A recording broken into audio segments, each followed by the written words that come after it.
Pleasure to be in the committee of our ranking members, and I'm still the vice chairman. House Democrats are great, and one good thing to challenge between Biden, between Jeffries. His leadership is astounding, bold, courageous, decisive. The chaos and crisis on the other side of the aisle has not stopped House Democrats.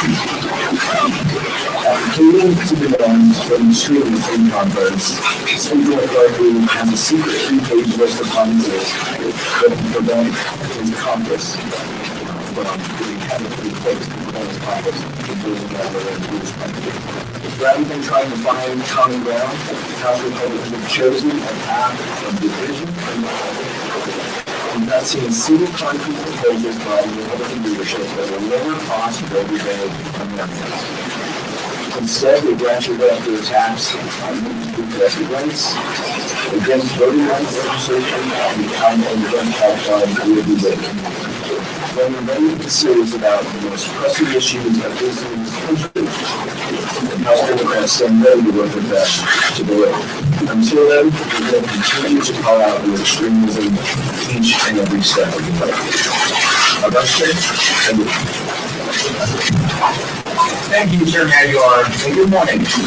Last week, the American people saw a clear contrast between the unified Democratic caucus working on behalf of the American people and the chaos, confusion, crisis of the Republican caucus being captured by maverick extremists. And this contrast continues this week. So the Democrats are pushing people to politics and working to lower costs and get better paying jobs in communities. What is the very first thing Republicans do? The very first bill they pass? It cuts the office of government companies. Essentially, what you legally say, you cannot hire any staff after 30 days without controlling office, which means that any staff has to be relocated to time one of the reasons that you leave office, they cannot be replaced. So over time, this office could shrink to nothing. And why do you want to do that? So we want to stop investigations into themselves. And we see that again with what's going to be voted on today, which is your committee to obstruct justice. We're going to create a committee to battle into ongoing law enforcement investigations. Some of these investigations are investigating Republican members of Congress, as well as the former federal president. That is what we're going to do, saying that contrast will continue to play out after the And now it's my honor to introduce our terrific ranking member of appropriations, Golden Law. Good morning. Pleasure to be with all of you today. And I want to say thank you to Chairman Aguilar, Vice Chairman Lieu, for inviting me to join the press conference this morning, and also to thank my colleagues, Chairman Lieu and Chairman Aguilar, for their leadership. As my colleagues have mentioned, the Republicans became not in this process to elect the Speaker of the House is unprecedented and also Republicans are making decided moves, handshaking that not only constitute their office transparency, but also attempt to short-circuit the 2024 government funding process in form of appropriations bills are necessary. They require bipartisan, bi-channel agreement. Like the House Democratic Majority secured when we passed the agreement on the funding of the Congress bill in December. It appears, quite honestly, that Republicans don't understand this process. Because in the Democratic Speaker, Kevin McCarthy reported already promised to cap spending at the 2022 level in exchange for votes. Let me just take a second to tell you about what that means. Well, obviously we did not have the exact cuts, but that was being portrayed for votes because the deal was made in December.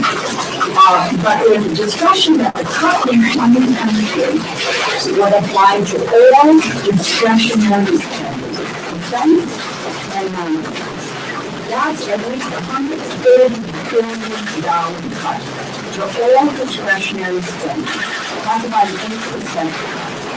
If we take it all from non-defense, it is about a 17% cut. And while there are some House Republicans saying that they will not cut national security, they would then leave veterans in the way. Taking the veteran program back to 2022 would shortchange VA medical care by at least $31 billion. That's a 32% below what we just enacted in December. It doesn't account for potential increase the department will identify on their upcoming budget requests. So these are given a slash but are critical investments. And national security, military readiness, and combat capability. And again, I'm going to make reference to service members and their families. The funds that they rely on. This is cost to VA medical care, mental health services, the homeless assistance program that ensure that we reach unhoused veterans. They will be making serious cuts to law enforcement. These spending cuts on families, communities throughout the U.S. that are already struggling with inflation and the cost of living. It is not just a soundbite to say that people are living in this country today, paycheck to paycheck. It is a reality. So the funding for high poverty schools, post-secondary education, early learning programs can be balanced. Access to child care, training programs are at risk. We will cut the benefits for small businesses. But I guess my colleagues on both sides of the line, they consider that all of these services are unlimited. Not taking into consideration, because you know as well as I know that the budgets are certainly through values. And it tells you precisely could be a values all of the argument. We are going to provide 42.5 million people. The staff and the city. This past year alone, has created over 21,500 affordable housing units. Progress means those Americans food out the table, all of that is justified. Republicans have created an institution that governs the shadow at the expense of hard-working families, and the speaker will trade freedom that helps communities that protects our national security for personal gain. I hope the government is going to send the first student and that transparency with the school to the government process. Without recommending the chair of the Ways and Means I'm just a technical leadership team here for I will get out front on some of the issues that we're going to confront in the course of the next few months. So, I have a chance to witness the first funding bill, $114 billion that adds to the national deficit. And if you listen to the debate last night, I also thought what was compelling to the battle, they came unarmed. It was pretty remarkable to listen to the back and forth last night. We dealt with facts and specificity, and they dealt once again in generalities and kind of empty talk. What I also think is noteworthy is we get to what eventually will be a vote on the debt ceiling. And certainly putting the question in front of the American people. They voted for the CARES Act. They voted for more money for national defense spending. Some of them voted for the infrastructure bill. And then they also voted for $5 trillion worth of tax cuts in 2001, 2003, and 2017. Although it comes out to about $4.7 trillion of tax cuts. And it allows them, in this instance, after what they've done, to sort of set the fire and then call the fire department.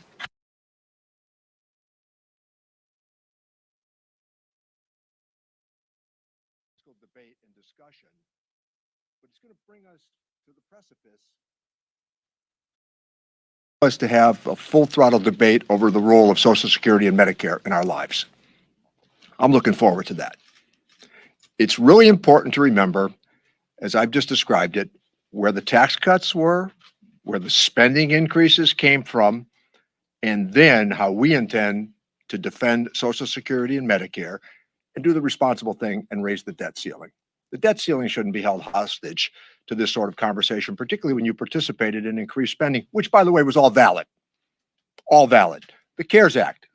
Speaker Pelosi and I, with Secretary Mnuchin, we negotiated that legislation in her office. Many of you were witness to it when you saw the final product, and we came out with the Speaker's office at the time, with Secretary Mnuchin calling in back and forth over 8 days. They all voted for it. And I call attention to that because now they want to say, well, we're not going to raise the debt ceiling until you agree to irresponsible cuts in domestic spending. Better to have the discussion right now. Let's set the table. Let's get to the debate over Social Security and Medicare. Happy to engage. Brendan Boyle. Thank you for that wonderful introduction, Richie. Didn't want to overdo it. So I'm Brendan Boyle, Brendan, not Brandon, incoming ranking member of the Budget Committee. And actually, let me build off what Richie just said and focus on one area as part of the adopted rules package last night, and that's cut go. You know, you can always tell when there's a Democrat in the White House because their Republican colleagues suddenly become concerned again about deficit and debt. When there's a Republican in the White House, they conveniently forget that topic. But every time they take over and there's a Democrat in the White House, suddenly there's this focus on deficit and debt. Well, here's the hypocrisy in what they're saying. As part of Cutco that they reinstated last night, any tax cuts that they propose do not have to be offset. So all of those critical investments that Chair DeLauro spoke about, critical investments in the American people, education, jobs creation, helping veterans, all of those have to be offset according to their rules. But another big round of tax cuts, like what they did the last time they're in the majority, $2 trillion tax cut, 83% of which went to the wealthiest 1%, not one dime of that would have to be offset. So keep that in mind when they are crying crocodile tears about our national debt. I would also say, as Chairman Neal did, the debt ceiling should not ever be something we play around with. It is too dangerous. This country has been able to get through and weather government shutdowns.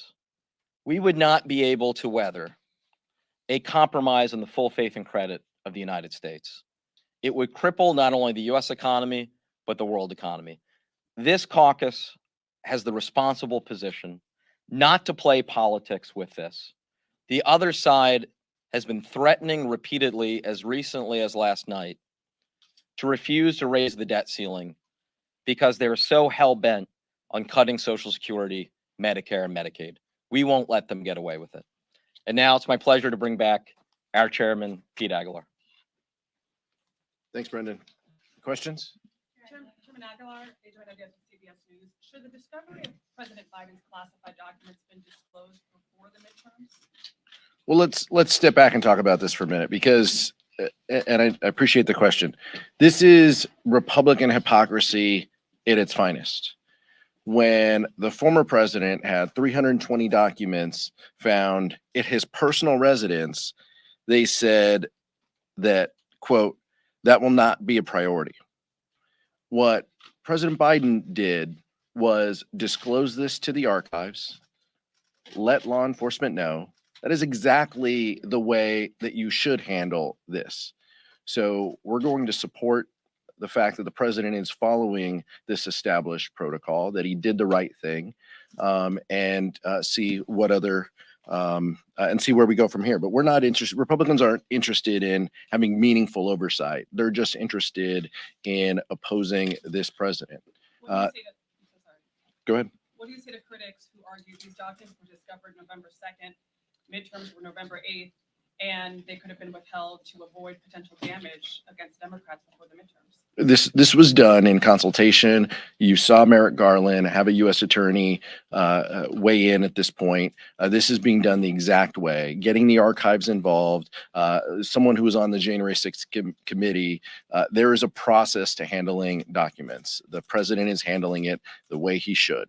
That's what's important here. Go ahead. To follow up on that, though, I mean, in April we knew about well, in August we knew about the search warrant executed at Mar-a-Lago. Isn't that sort of a time when everybody goes, let's just make sure we don't have any of our own? Isn't it a little bit sloppy to not have this go through things on the Democrat side to make sure that when they're saying this is terrible, he has documents, let's also make sure that we don't have any documents? I don't think that's a question for me. That might be a question directed down the street. But what I'll tell you is this is being done. This is being handled the way he should.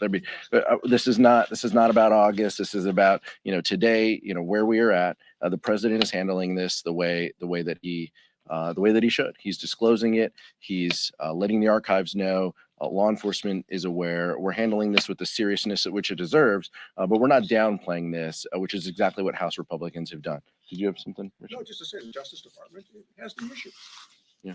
Can I ask you about House ethics? Obviously, Leader Jeffries announced some assignments on the committee today, but Republicans have tried to gut the committee with, various provisions that they released. Obviously, George Santos is now a member of Congress. You guys talked about, obviously limited things you could do before he was seated, but now he's a member of Congress. What are your plans? I'm going to yield to Vice Chair Lieu, who talked about the Republican rules package in the Office of Congressional Ethics. Kevin McCarthy owns George Santos, lock, stock, and barrel. If George Santos wasn't seated, what would the math have been for Speaker McCarthy? He would have had to flip another vote or get two people to vote present. I mean, this is he owns George Santos. That's the only reason why he was seated, is to give George Santos that ability to vote for Kevin McCarthy. So let's call this exactly what it is. There should be repercussions. The state and federal governments and the law enforcement agencies should look into it. The FEC should look into this. I know that there might be an ethics complaint that's filed here as well. But this is an incredibly serious issue from someone who clearly is divorced from reality and sanity. But this is at the feet of Kevin McCarthy, not just George Santos alone. Vice Chair Lieu. Thank you, Chairman Aguilar. So the Republican rules package says that you cannot hire any staff to the Office of Government Ethics after 30 days. Why would they do that? You should ask them, what is the rationale for doing that? Well, the rationale is to shrink this office, because if anyone leaves after 30 days, they don't get replaced. And eventually there's going to be no one in that office, because they don't want the office investigating people like George Santos. And as Chairman Aguilar noted, arguably George Santos was the deciding vote for Kevin McCarthy for Speaker. It was also disclosed yesterday that when George Santos was fundraising, apparently his fundraising person was telling folks that he was actually Kevin McCarthy's chief of staff. So if they were using the telephones, which I assume they were, that would essentially be conspiracy to commit wire fraud. So what George Santos did was not only unethical, it appears to be highly illegal. And you have ethical investigations, but also you have what looks to me like criminal liability. I think Speaker McCarthy needs to talk about what he thinks about George Santos and really put him up for condemnation or an expulsion vote from this Congress. Just one last point on that. If George Santos wasn't seated, I might be giving another nominating speech. And so, we could still be going at this. Garrett and then Leanne. Nobody wants that. Absolutely. Thank you. 9. You didn't like anything with one of the 9? Come on, Garrett. Here's a populating committees this week. Speaker McCarthy's reiterated his desire to not seat Adam Schiff or Eric Swalwell on the Select Committee on Intel, should their names be put forward. Is it the caucus's intention to put their names forward to be seated on that committee? And what happens if Speaker McCarthy follows through on that thread and strikes them from the Intel Committee? That's a steering for Leader Jeffries, as well as a steering and policy committee. So steering and policy will meet once we have the ratios. in negotiation with the majority, we'll have those ratios. We will populate our committees and we will send the names of the individuals who this caucus supports and are qualified to serve on committees. What the speaker does beyond that is something that we will handle. And I know you have a bunch of hypotheticals for me, but it isn't anything that we're going to get into today. So the process, The chairman, presumably he's not going to be left out of the bottom on a the ratio question. the process is that the caucus will advance the nominees and the individuals who we feel best reflect the Democratic caucus, our democratic values, and have the ability to lead, including ranking member Schiff. And so they will be put forward. What the speaker does beyond that is something that that the leadership team and the steering and policy committee will have to handle. Leanne? A committee question. Today the House is going to vote on this new select subcommittee on the weaponization of the federal government. Democrats are going to have seats on this committee. Do you plan to seat Democrats on that committee? And also, Representative Omar has publicly suggested that she would be interested on that committee. So is she being considered for it? There's a process. We call that the tinfoil hat committee in our caucus.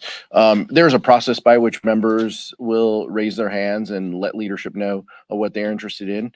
It is our intent to seat members on every subcommittee, every select committee, every subcommittee that the leadership on the majority side advances. It's in our best interest to make sure we are representing the will of the caucus and the American public, and that Republicans don't have an opportunity behind closed doors to shape and to add to these conspiracy theories.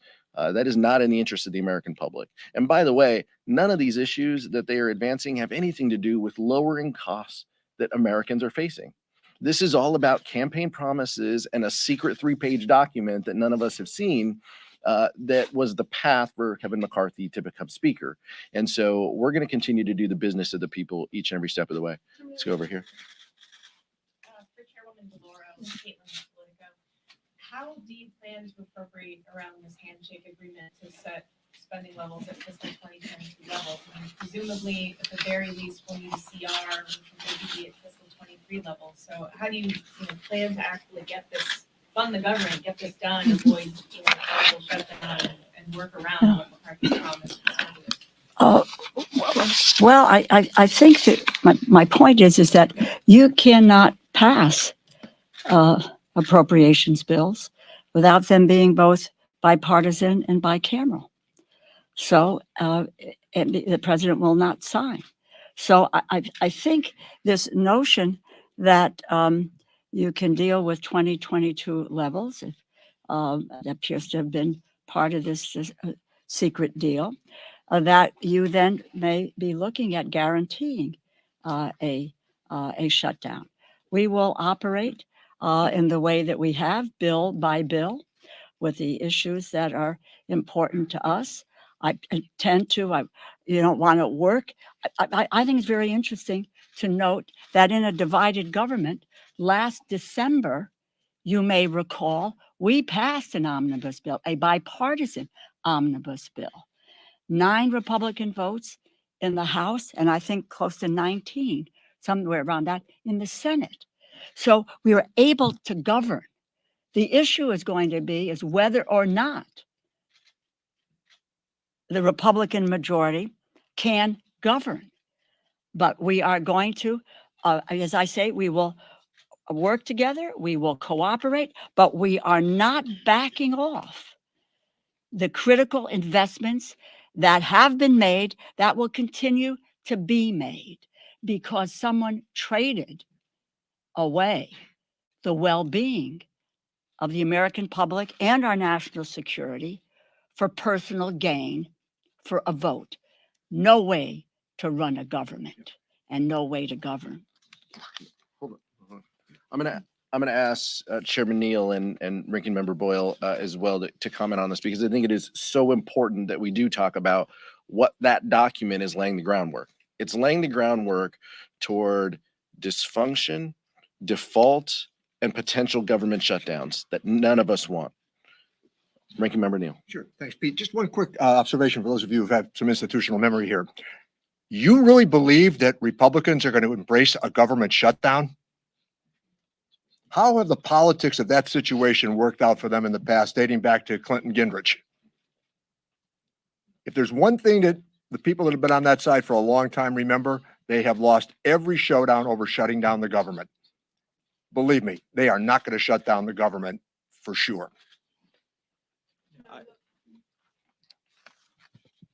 Look, we all know in the end what this is about. When Social Security was created in the 1930s, Republicans opposed it. They have opposed it in every generation since. As recently as late 2004, when George W. Bush was reelected. If you remember his first press conference the day after the election, he said, "I have political capital, and I intend to use it." And what was his number one priority? To privatize part of Social Security. Now here we are, and don't take my word for it. Just read the press statements of Kevin McCarthy a couple months ago.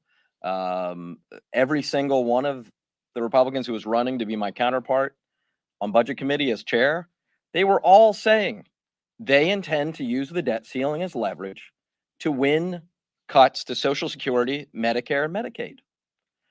To their credit, they're being public about it.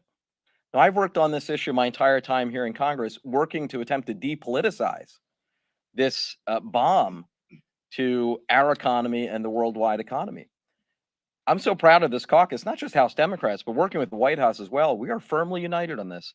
And just as Republicans lost back in the Gingrich Congress in the mid-1990s, just as they lost in 2011 on this issue, they will lose again in 2023. I just want to make one point. You know, I think you all will recall last December, I was, swarmed with so many of you are in this audience today. I mean, just overwhelming. Are we going to shut the government down? Are we going to shut the government down? This is going to lead to a government shutdown. And just absolute no, we are not going to have a government shutdown. Why? Because there was a willingness to work together with our colleagues in the House and our colleagues in the Senate, in order to be able to fashion public policy that was going to be beneficial to the American people, whether it was their national security, which was their jobs, job training, whether it was veterans, and we came to an agreement. That is singularly the issue of ability to govern. As the chairman said of Ways and Means, that they won't shut it down, but we will wait to see what their process is going to be. We know what our process is going to be and how we're going to continue to move at keeping government moving forward. Last question. I'm sorry. Building off of legislation about the IRS from last night, Republicans are now putting forward a bill to entirely abolish the IRS and the federal income tax. Any reaction to that? I'll let Ranking Member Neal speak, but this Laughable. it is just fanciful. The depths at which they'll go, and we can talk about exactly what these dollars, what the financial benefit is to the taxpayers to collect these tax receipts. This is about making sure that everybody pays their fair share. And that the richest don't get to avoid time and time again the ability to do that. I'll let Mr. Neal talk a little bit about that proposal. Yeah, just the facts of the issue. So Charles Rosati, who's lettered to me 2 years ago, former IRS commissioner under Bill Clinton, he said there's $574 billion annually that goes uncollected. And Charles Rettig, the IRS commissioner, a Republican under Donald Trump, said that number is closer to $1 trillion annually that goes uncollected. Now, what we voted for last night, or voted against last night, was to remain consistent to our position, and that was computer modeling, replacing retired IRS officials, which have been cut by 30% over the last 15 years. We addressed that, and enhanced technology. For those of you who are stuck at airports with Southwest, the one thing you should be reminded about, now the evidence points to technology and the lack of its sufficient upgrade. that created the chaos. That's what happens with the IRS. Every year for our local school systems, 200 teachers retire, you replace them. They haven't done that at the IRS. So don't go by what I have to say about this. Charles Rosati, Democrat, Charles Reddick, a Republican. $574 billion. Think of what you could do with that. $574 billion a year that goes uncollected. And back to Commissioner Reddick, who said $1 trillion a year goes uncollected. That's the tax gap. Thank you. Thank you.